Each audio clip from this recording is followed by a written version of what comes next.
Hello, I'm Thomas Dinas, and this is the Delicious Legacy Podcast. Welcome back to another archaeogastronomical adventure. This time we'll travel all the way back to ancient Greece. I know I'm taking you to a very different era from the previous episode. I'm sorry about this historic pendulum. We're going back and forth in different eras, but this time I want to talk a little bit about my favorite foodie hero from the past, Archestratus, who in many ways might as well be a very fictional character.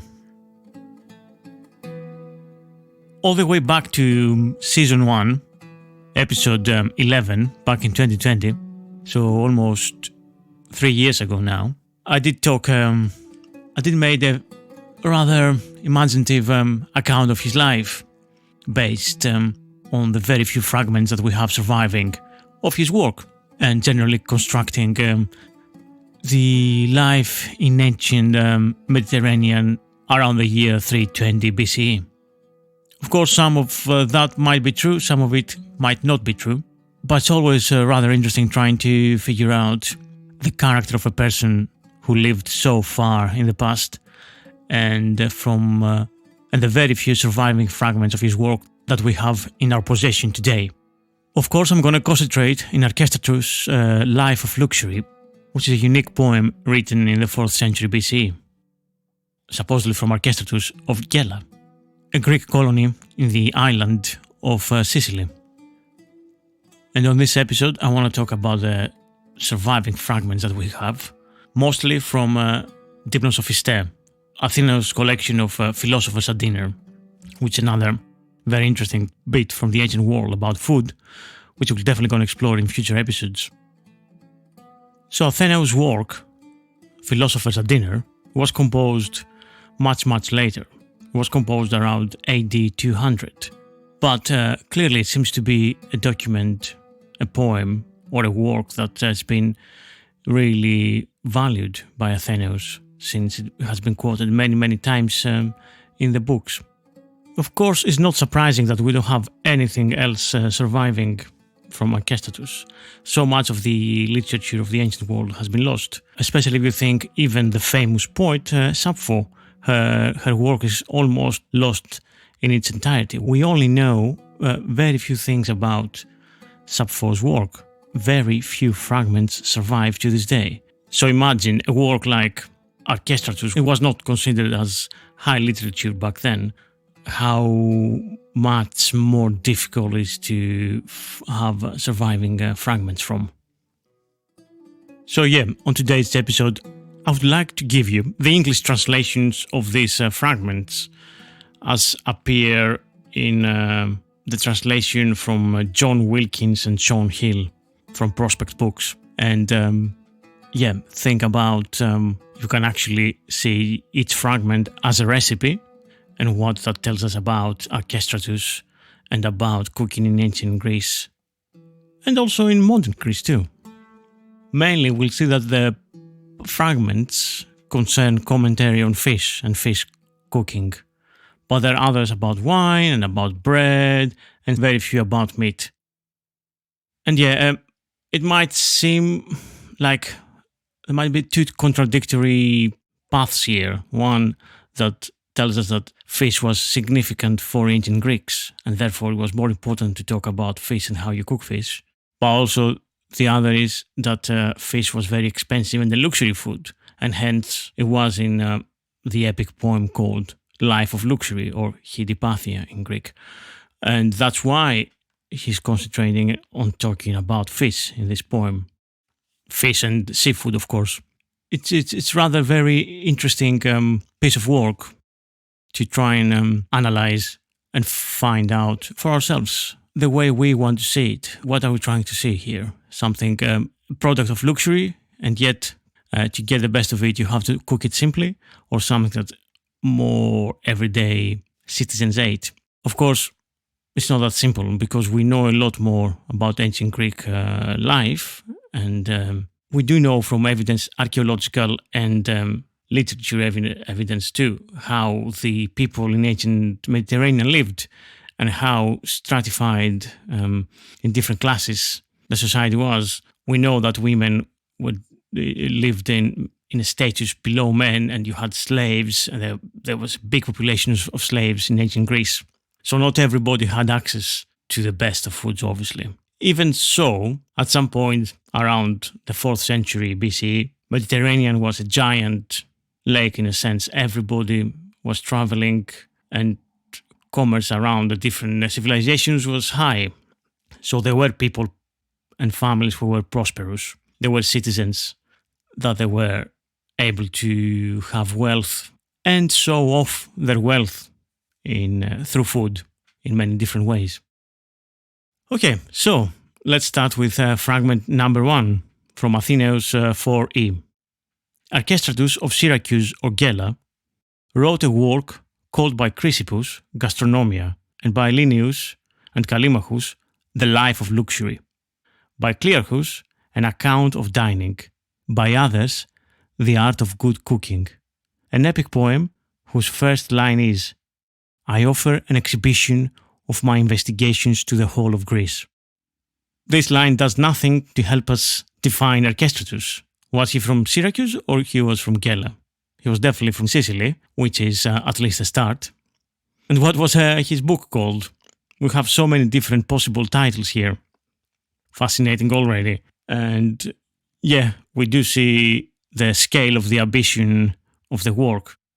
The whole of Greece. And by Greece, of course, I guess it means the ancient Greek world, which was stretching throughout Mediterranean and the Black Sea. You had colonies of Greek cities from Spain to what is modern day Ukraine and Russia.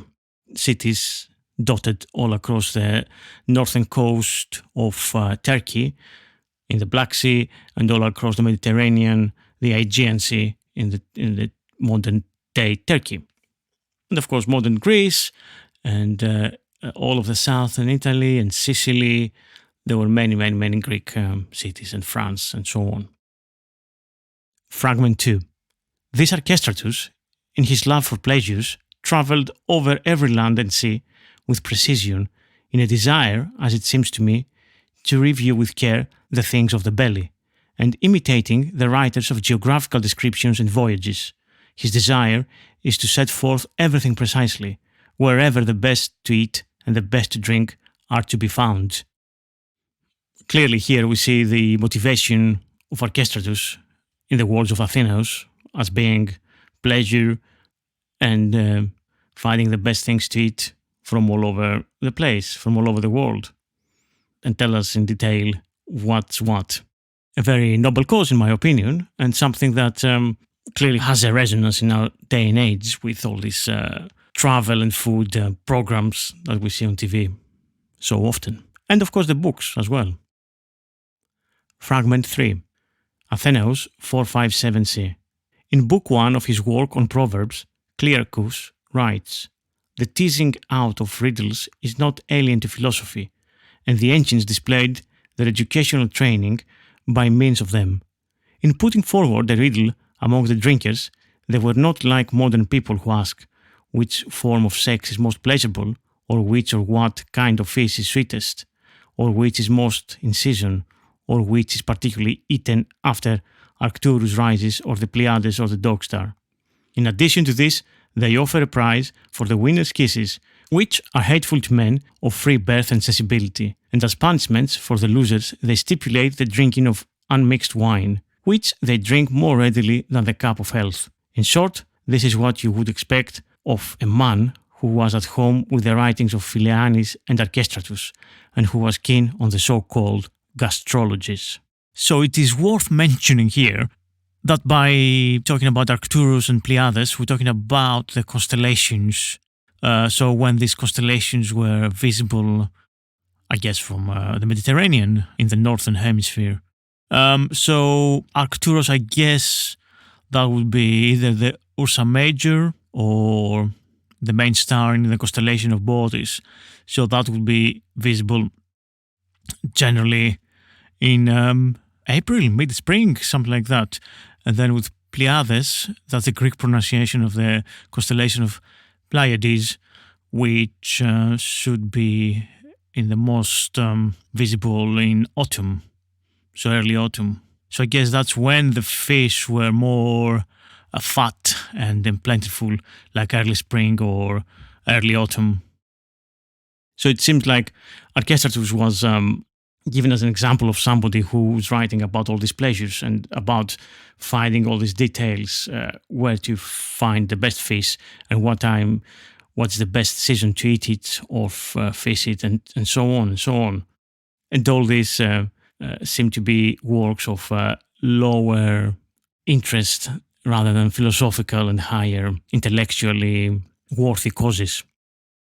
Fragment 4. Athenaeus 111e. Archestratus, in his gastronomy, discourses on barley meal and breads as follows. First, then, I will list the gifts of Demeter, of the fair tresses, my dear Moschus. Keep it safe in your heart. Now the best to get hold of, and the finest of all, cleanly bolted from barley with a good grain, is in Lesbos, in the wave-surrounded breast of famous Eresos. It is whiter than snow from the sky. If the gods ate barley groats, then Hermes must come and buy it for them from there. In seven-gated Thebes, too, it is reasonably good, and in Thassos and some other cities. But it is like grape pips compared with the Lesbian. Get an idea clearly in your head. Get hold of a Thessalian roll, rounded into a circle and well pounded by hand. They themselves call this roll krymnitas, but others call it chondrinos bread. Then I praise the son of fine wheat flour from Tegea, ash bread, bread made in the market famous Athens provides for mortals, of an excellent quality. In Erythrae, which bears clusters of grapes, a white bread comes out of the oven, bursting with the delicate flavors of the season, and will bring pleasure at the feast. In this quite long passage, in the commentary in Athenaeus, we have a very quick tour of Greek places that we might recognize some of them today. So obviously Lesbos is the island of Lesbos, which is in the northeast Aegean, very near the coast of Turkey. And they do have great agricultural tradition there. Even today, there's great bread and barley and olives and olive oil. And then tells us about Thassos, the island, again, North Greece, very near modern-day Kavala. The city of Kavala is in the mainland, and Thassos is the island across it. And then talks about Thebes. We all know Thebes in mainland Greece, south, a couple of hours north of Athens. Then he talks obviously about Athens, about the markets of Athens and how they provide great bread for the masses. And Thessalian roll, and Thessaly is the modern-day region.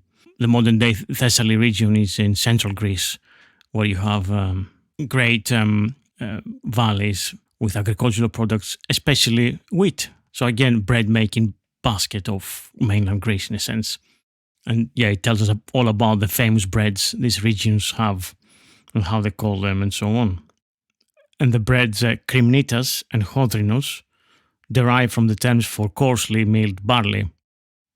Fragment 5. Athenaeus fragment 112b. After this, the Ceph Archestratus advises that you have a bread maker from Phoenicia or Lydia, unaware of the fact that bread makers from Cappadocia are the best. Get yourself a man from Phoenicia or Lydia in your house, a man who will know how to make every kind of bread product on a daily basis, whatever your order. So clearly here we have Athenaeus talking about, commenting on the superiority of Cappadocian bread, but he doesn't give us any more details. He just says then what Archestratus says, bring a Phoenician man or a Lydian man to make bread for you. They know the best. So clearly we have here a tradition of houses which could afford cook slaves or slave cooks to bring them from the east. They know how to make bread best. And Phoenicia is more or less basically the modern day Lebanon, the state of Lebanon. And then obviously Lydia is in south west Turkey in today's geographical terms. Fragment 6. Athenaeus 64a. Bulbs. I bid farewell to vinegar dishes of bulbs and plant stalks, and to all the other side dishes. By bulbs, probably mean here the hyacinth and the iris family of plants, which their bulbs were eaten as appetizers in antiquity. And for plant stalks, we guess that it might mean cabbage, or it might mean something like silphium, or other kind of herbs that they were eaten dressed with vinegar. So basically, it's been very dismissive of this side dish, of this kind of cheap food. Although it's kind of surprising, Archestratus dismisses these appetizers, since there were things to whet the appetite to open for better things to come, and especially when he talks about olives at some other points. Fragment 7, Athenaeus 56c. Archestratus his gastronomy. Let them serve you wrinkled and tree-ripened olives. So as we see here, we come into direct contradiction with the passage before, that he dismisses these appetizers, but for olives, it's fine.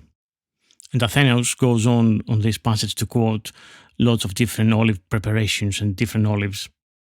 I'll be back after this short break. Today's episode is brought to you with the welcome support of Malbin Greek, UK's leading Greek delicatessen supplier and distributor of premium Greek produce. Whatever your needs, Malbin Greek has you covered. You can shop online and have the divine and delicious goods delivered to your doorstep across the UK, or you can visit the shop at Arch 17 Apollo Business Park, Lucy Way, SC16 4ET, Bermondsey, London. Malbin Greek, the one-stop shop for your Greek fix. Hello there, sorry to interrupt. My name's Dr. Neil Buttery and I'm host of the British Food History Podcast, a podcast that you, as a fan of the delicious legacy, might be interested in. I explore British food and its history in all its glory, with interviews with special guests, recipes, reenactments, and tracking down forgotten recipes and hyper-regional specialities. Previous topics include medieval eels, 18th century dining, curry, London street food sellers, breakfast, and the good old Yorkshire pudding. Search for the British Food History Podcast wherever you get your podcasts. And now, back to the delicious legacy. Cheers! Fragment 8, Athenaeus 298e. Concerning the eel, Archestratus records this. Eels, I praise all eels, but by far the best is the eel caught from the sea off the Straits of Rhegium. There, citizen of Messina, in being able to put such food to your lips, you are richer than all the other mortals. Of course, the eels of Copais and Strymon have a great reputation for excellence. They're huge and amazingly fat. All in all, I believe the eel lords eat over everything else at the feast and is a guide to pleasure, though it is the only fish that has no scrotum. We can see here the praise of the eels is very high. Clearly the fact that they're fat and they're big, they have an importance, and it is a very attractive proposition to the Greeks. So we see here in one passage Archestratus finding eels from sea, from river, and from lake. And Lake Copais, which is north of Thebes, is one place that you find eels apparently. And Rhegion is in modern-day Calabria in South Italy. It was another important Greek colony there. And of course, Strymon is a river in modern Greece, which is in North Greece and comes out in the Aegean. Of course, eels are a delicacy in many cultures in modern world too. And here, in a word of advice, it's better not to eat eels anymore because they're very dangerous and we don't know how to reproduce them in captivity anyway. So it's kind of a thing we shouldn't eat really. But I guess it's worth mentioning that it used to be a delicacy. Fragment 9, Athenaeus 285b. Archestratus, the Daedalus of tasty dishes, says, small fry, value as shit all small fry, except the Athenian kind. I'm speaking of gonos, which the Ionians call foam. Get it when fresh and caught in the beautiful bay of Phaleron, in its sacred arms. It is also of good quality in the wave-girt roads, if it's local fish. And, if perhaps you desire to taste it, you should buy at the same time sea nettles with long locks. Mix them together and bake them on a frying pan, grinding the fragrant flowers of the greens in oil. At last, something like a recipe here. So small fish fried with some sea vegetables in olive oil. What could be more simple and Greek and tasty? The language here is quite interesting. Value as shit. So that's surprisingly comic. I guess one can be absolutely certain about specific foods if they like it or not, I guess. Phaleron, obviously, it's modern day Athens, the bay in Athens, which I wouldn't advise to eat anything from there. Pollution is quite high. But yeah, from Rhodes, sounds good to me. In terms of small fish, I guess here we're talking about sprouts and other various species like whitebait, perhaps even sardines. And the fragrant flowers that mentioned of the greens, I guess are the tips of the nettles, which are to be eaten young. And the fact about eating young nettles is mentioned also in different writings, like in Aristophanes' Nights, and in Galen about tender plants. And of course, frying was happening in a specialized frying pan, teganon, which archaeologists have unearthed in ancient Athens, many examples of it. Fragment 10. Clearchus, the Periperatic, in his work on Proverbs, says of small fry, because they need little heat in the pan, the school of Archestratus direct that small fry be tossed onto a hot pan and taken off sizzling. So here in Athenaeus we have a quote taken from Clearchus, talking about what Archestratus says, or the school of Archestratus, which could be all cooks, or it could be literally the people who followed Archestratus around, like students or pupils. And again, we see here how to cook simply small fried fish. Fragment 11. Athenaeus 300d. The elops must be eaten especially in famous Syracuse, for there you'll find the very best. It originated from there in the first place. So when it is cut off the islands, or of Asia indeed, or Crete, it comes thin and tough and battered by the waves. A bit more of a mystery here. Elops, we don't certainly know what fish it is. Some people talk about sturgeons, especially as it was common once in the Western Mediterranean. You will see here that Archestratus says that this fish suffers when it's traveling too far. So basically, do not eat fish from far away, like from the Greek islands in Aegean or Asia. When they were talking about Asia, we were talking about the coast of modern-day Turkey. Fragment 12, Athenaeus 328b. Wise Archestratus in his counsel says, the gildhead, do not pass by the fat gildhead from Ephesus, which the local people call Ioniskos, Little Ionian. Get one of those babes of holy Selinus, wash it properly, then bake it and serve it whole, even if it's 10 cubits long. Perhaps here Athenaeus is a bit sarcastic, calling Archestratus wise, but regardless of that fact, we can proceed that he does know about where to get the best gildhead brim. So the sea brim of the Med today. So obviously this fish is really popular in Greece today and in Turkey, and still one of the best fish to eat, also quite rare in the wild nowadays. There is an epic flavor to the phrase babes of holy Selinus. So this is the river that comes out of Ephesus to the sea, and it's a good example of a sea fish that it's best in estuaries. And 10 cubits long for baking, it's a normal size, over 300 centimeters. But you could find wild specimens today of 60 centimeters or a little bit more, but that's very rare. Fragment 13. Athenaeus 320b. The parrotfish, Scaros. Bake the great parrotfish at Halkidon by the sea, after rinsing it well.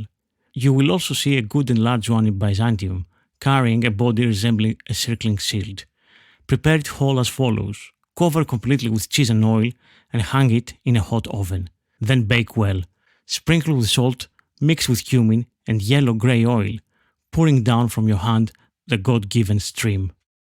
Again, here we see the variety of different fish that they were common or popular or desirable in the ancient world. Parrotfish is another fish that is all over the Mediterranean, but it's not very popular, I wouldn't think, today. As an aside, we see that here we mention a recipe, and this is a recipe that I made a few times. I try to make it anyway. I try to construct it in a way that makes sense, because we see here we have one of these interesting aspects, the cheese and fish, which is a no-no in the modern, especially Italian cuisine. You don't find that at all. But for Archestratus to mention and create that recipe, it's quite remarkable, because usually he's concentrated in the simple dishes, how to make something, prepare something fresh, simple. So we have here, we're making, I guess, a paste of cheese and oil and cumin, and then you hang it in a hot oven, which means that this crust must remain on the fish somehow, must stay there, which is a very interesting point. And this recipe... Yeah, I don't know. I mean, I've done it a few times, and it's always a bit of a conundrum. What cheese you're going to use that is not going to melt away from the fish, and how you're going to hang the fish in a hot oven, and all that stuff. So yeah, I've done it on a baking parchment, lying flat on the oven in an oven tray. So I cover the flesh all around with a mixture of cheese and oil and cumin, like a hard cheese grated, so you can bake basically and make a crust. But yeah, I don't know. I mean, it tastes nice, but having a brilliant fish and then the overpowering taste of cheese, I don't know. I think it's one of these things that it does go, but I guess you have to find the right fish, and I guess it has to be the right amount of cheese. That's something that definitely needs more investigation. And I would like to hear more about that from people who made this dish before. And yeah, the cities that it mentions, Chalcedon and Byzantium, they're both, obviously we know Byzantium, which is a modern day Istanbul, or the ancient Constantinople. So that was first a Greek colony called Byzantium. And then opposite the straits, there was another colony called Chalcedon. So yeah, it's a great place for fish and has long tradition since then until today, this area.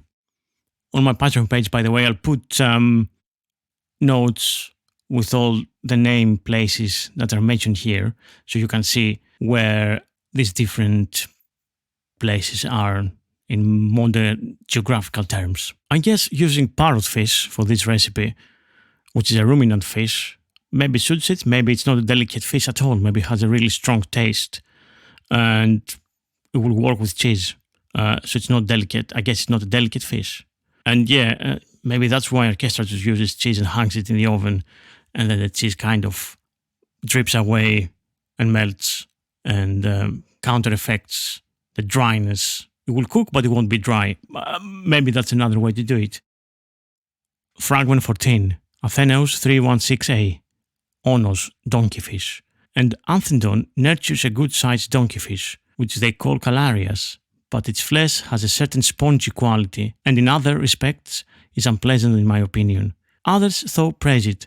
Some, of course, like one thing, others another. So this donkeyfish could well be the hake, or it could be something else, which, again, we are not entirely sure what, given that a lot of fish have multiple names from different places across the ancient world. The place to get that, Anthedon, is in Viotia, in modern Viotia, opposite Euboea, small fishing community. And I guess the currents in the channel have lots of different fish.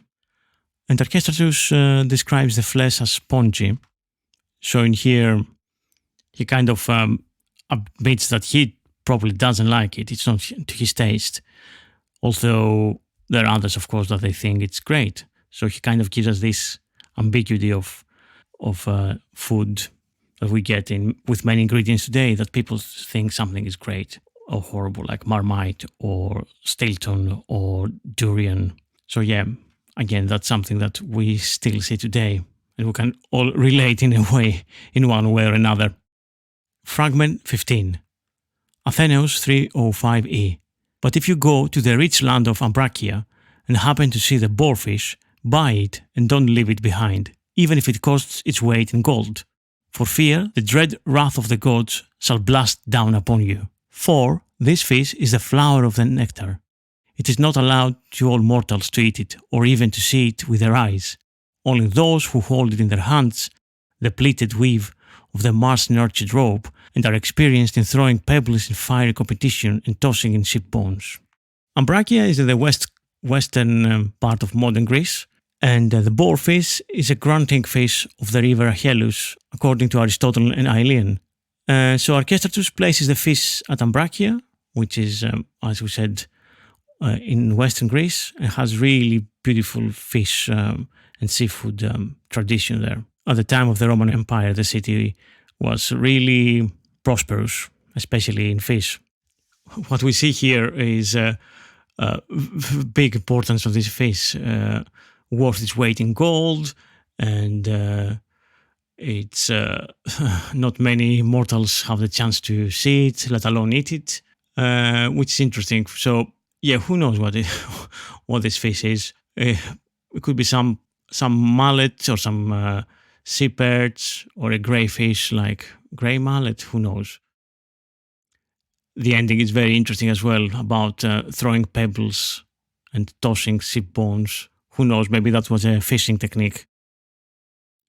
Fragment 16. Athenaeus 312f. And Archestratus, the pleasure philosopher, says, between ... and Italy, in the strait with its narrow waves, lives the moray eel, called the floater. If a fisherman catches one, buy it. It's an amazing food from there. So here we have another praise for another species of eel, the moray eel, which is interesting. And yeah, it's been praised by other people in the ancient world too. And yeah, moray eel is good to eat, and it's called here a floater, which was later popular in Rome as well. In Macrobius, we see that they used to be brought to the fish ponds at Rome from the Sicilian Narrows between Rhegium and Messina. So apparently that's where the best were found. Again, this fragment doesn't tell us how to cook this fish, just where to find the best, and really, if you have the chance, get it. It presumes that either someone knows how to cook it, or you'll have it already cooked from there.